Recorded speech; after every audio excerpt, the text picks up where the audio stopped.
I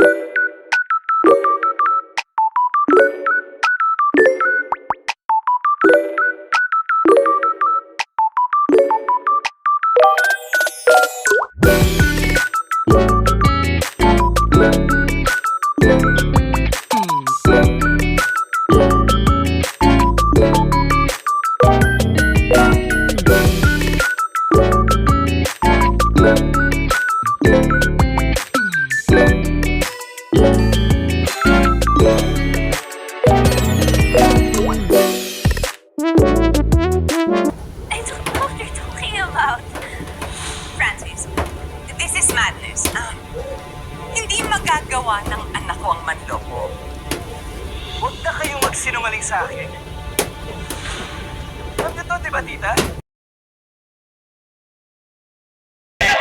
Since it's your first time, it's also my first time really staying here and calling this my first home. Ganito kabago. Yes ang po. bahay. Habang nasa loob ako ng bahay ni Kuya, pinoproseso po ito. Nung pagkalabas ko, nabalitaan ko lang na okay na siya.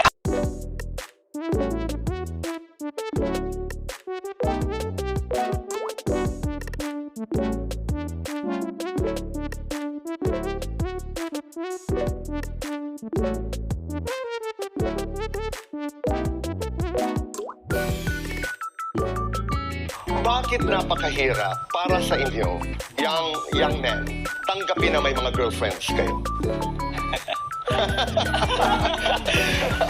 Siguro, yeah. Do you have a girlfriend? I'm happy, Tito Boy. I'm happy. Okay, I'll take that.